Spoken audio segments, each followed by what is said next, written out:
Hello friends, my self S K Sharma. आप देख रहे हैं YouTube channel learn to do coding. और आज सी लैंग्वेज में मैं आपको प्रोग्राम 1 करा रहा हूँ। Finding area perimeter and diagonal of a rectangle. Lecture 1 से लेक्चर 17 तक जितने भी मैंने आपको टॉपिक्स कराए हैं उन सबसे रिलेटेड प्रोग्राम्स अब मैं आपको 1 बाय 1 कराऊँगा। तो उसमें सबसे पहला प्रोग्राम है आज प्रोग्राम 1। इसे आप समझें और मैं वो प्रोग्राम सेलेक्ट करके आपको यहाँ एक एक करके बनवाऊँगा जो मोस्टली एग्ज़ाम में पूछे जाते हैं। तो चलिए शुरू करते हैं। प्रोग्राम को सही तरह से पढ़ लेते हैं। Write a program to calculate the area perimeter and diagonal of a rectangle. कोई भी रेक्टेंगल हो, रेक्टेंगल हमेशा एक ऐसा ऑब्जेक्ट है जिसकी 4 साइड होती हैं, जिनमें से अपोजिट साइड सेम होती हैं, आमने सामने की साइड सेम होती हैं। उनका एरिया का, पेरीमीटर और डायगोनल के फॉर्मूले आपको पता होने चाहिए, तो फिर आप ये प्रोग्राम बना सकते हैं। आई होप आपको ये फार्मूलाज पता होंगे। नहीं पता है तो मैं प्रोग्राम में आपको समझा दूंगा। तो ये है इसका प्रोग्राम स्क्रीन पर काफ़ी छोटा आ रहा है, लेकिन कोई प्रॉब्लम नहीं है। मैं इसे आपको अब टर्बो सी में रन करके दिखाऊंगा। तो टर्बो सी पर चलते हैं।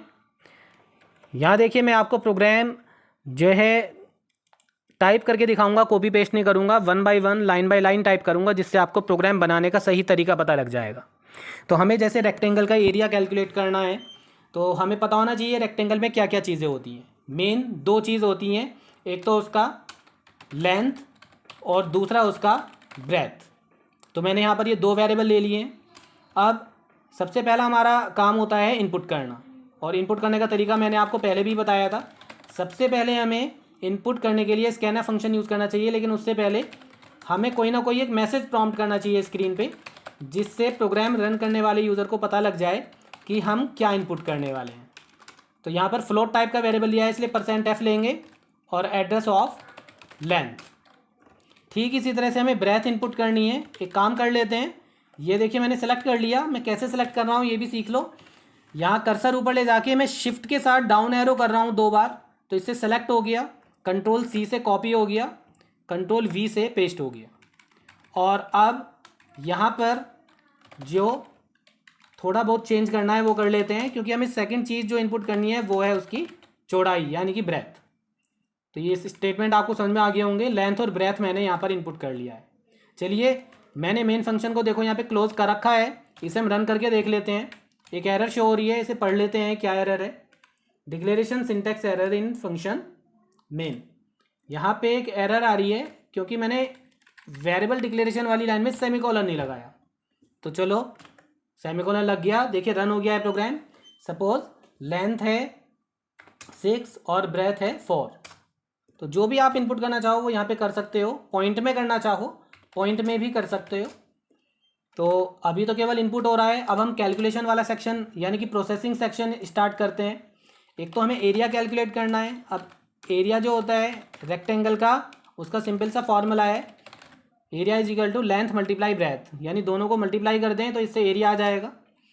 इसके अलावा हमें पेरीमीटर चाहिए, तो पेरीमीटर का फॉर्मूला है 2 multiply length plus breadth bracket में, और ये सेमीकोलन। तो यहाँ पर हमने ये ब्रैकेट स्टार्ट किया है और यहाँ पे क्लोज किया है, क्योंकि आपको पता ही है कि मल्टीप्लाई की प्रायोरिटी ज़्यादा होती है, प्लस की कम होती है। लेकिन हमें यहाँ प्लस पहले एग्जीक्यूट करना है, तो हम लेंथ प्लस ब्रेथ को पैरेंथेसिस में ले लेंगे। तो पहले इतना पोर्शन एग्जीक्यूट होगा, लेंथ प्लस ब्रेथ होगा, और जो भी वैल्यू आएगी वो मल्टीप्लाई 2 से हो जाएगी, और रिजल्ट जो है नाम के वेरिएबल में सेव हो जाएगा। तो ये पेरीमीटर का तरीका है। डायगोनल निकाल लेते हैं। डायगोनल का जो फॉर्मूला है वो क्या होता है? डायगोनल का फॉर्मूला है, अगर हम लेंथ को लेंथ से ही मल्टीप्लाई कर दें प्लस ब्रेथ को ब्रेथ से ही मल्टीप्लाई कर दें, और जो भी वैल्यू आएगी यानी इसे हम ब्रैकेट में ले लेते हैं, उसका हमें निकालना होता है स्क्वायर रूट। अब स्क्वायर रूट कैसे निकालेंगे? तो देखिए, उसके लिए एक फंक्शन होता है SQRT। SQRT एक फंक्शन है जो स्क्वायर रूट कैलकुलेट करता है। ये फंक्शन math.h हेडर फाइल में होता है, इसलिए इसे इंक्लूड करना पड़ेगा। इंक्लूड करने के बाद हम इसे यूज़ कर सकते हैं। और यहाँ मैंने SQRT फंक्शन है ये। जब भी कोई फंक्शन कॉल करते हैं तो पैरेंथेसिस जरूर आते हैं। तो पैरेंथेसिस के अंदर पहले लेंथ मल्टीप्लाई लेंथ चलेगा, फिर ब्रेथ मल्टीप्लाई ब्रेथ चलेगा, 2 वैल्यूज़ आ जाएंगी, फिर ये प्लस चलेगा, यानी कि दोनों वैल्यूज़ ऐड हो जाएंगी और उसके बाद स्क्वायर रूट कैलकुलेट हो जाएगा। जो भी रिजल्ट है वो DIAG नाम के वेरिएबल में आ जाएगा। तो देखिए मैंने 3 वेरिएबल और यूज़ कर लिए हैं, तो इनको भी हम यहाँ डिक्लेयर कर देते हैं। तीनों वेरिएबल डिक्लेयर हो गए। अब हमारा काम रह गया आउटपुट दिखाना। इनपुट हो चुका है, ये इनपुट सेक्शन था, ये प्रोसेसिंग सेक्शन है, अब है आउटपुट। तो आउटपुट में हम यहाँ ले लेते हैं printf, और printf में हमें दिखाना है area is equal to %f और वेरिएबल का नाम है एरिया। एक चीज़ आपको नोटिस करनी है, यहाँ पर आप ए कैपिटल ले रहे हैं या स्मॉल कैपिटल कुछ भी ले लो, कोई प्रॉब्लम नहीं है, लेकिन यहाँ पर आप वेरिएबल नेम ले रहे हैं, तो जो वेरिएबल आपने वेरिएबल डिक्लेरेशन में यूज़ किया है वही आपको कैलकुलेशन में या प्रिंट करने में यूज़ करना है। तो इसी तरह से हम यहाँ एक काम कर लेते हैं, पहले इतना हम रन करके देख लेते हैं। मान लिया मैंने 6 और 3 दिया, तो देखिए 18 आ रहा है, 18.00, जीरो बहुत ज़्यादा आ रही हैं।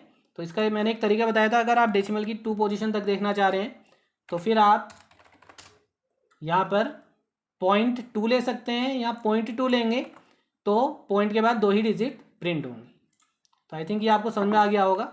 अब ऐसा कर लेते हैं, फिर से मैं इसे कॉपी और पेस्ट कर रहा हूँ, यहाँ पर चेंज कर लेते हैं, क्योंकि सेकंड चीज़ जो हमें प्रिंट करनी है वो पेरीमीटर करनी है, और इसके वेरिएबल का नाम है PR। इसी तरह से डायगोनल के लिए DIAG नाम का वेरिएबल लिया है मैंने ऊपर, और यहाँ पर जो मैसेज हम स्क्रीन पे दिखाएंगे वो पूरा दिखाएंगे डायगोनल, ताकि प्रोग्राम रन करने वाले यूज़र को थोड़ा ये समझ में आ जाए। तो मैंने लेंथ और ब्रेथ ली, उसके अकॉर्डिंग देखो कैलकुलेशन होकर रिजल्ट आ रहा है। अगर आप चाह रहे हैं ये area is equal to perimeter is equal to थोड़ा सा अलाइनमेंट हो जाए, तो उसका ये तरीका है, सबसे बाद में जो इक्वल आ रहा था वो ये था, तो बाकी दोनों को भी हम उसके सीध में ले लेते हैं। तो इस तरह से जो है आउटपुट थोड़ा सा फॉर्मेट हो जाएगा। देखिए इस फंक्शन का नाम है printf, f का मतलब है फॉर्मेट, फॉर्मेट यानी कि सजाना। तो आप अपने तरीके से स्पेसेस वगैरह लेके आगे पीछे करके इन्हें प्रिंट कर सकते हैं। तो ये था आज का प्रोग्राम। आई होप आपको ये समझ में आ गया होगा। प्रोग्राम बनाने का यही तरीका होता है, वेरिएबल डिक्लेयर करें, इनपुट स्टेटमेंट लिखें, कैलकुलेशन करें और प्रिंट कर दें। तो आई होप ये प्रोग्राम आपको समझ में आ गया होगा। अब मैं आगे की कुछ वीडियोस में प्रोग्राम्स ही कराऊंगा आपको। अभी मैं आपको बिना कंट्रोल स्टेटमेंट वाले प्रोग्राम करा रहा हूँ। आगे के 4-5 प्रोग्राम भी बिना कंट्रोल स्टेटमेंट यानी बिना इफ देन एल्स, बिना फॉर लूप, बिना व्हाइल लूप, बिना स्विच केस वाले प्रोग्राम कराऊंगा। तो आप वीडियोस के साथ बने रहें। बाकी आगे की वीडियोस की नोटिफिकेशन आपको मिलती रहे, उसके लिए इस चैनल को आप सब्सक्राइब कर लें। और अगर आपको ये प्रोग्राम पसंद आया है तो मेरी आपसे रिक्वेस्ट है कि आप इसे लाइक कर दें और आगे की वीडियोस देखते रहें। आज के लिए इतना ही। Thank you.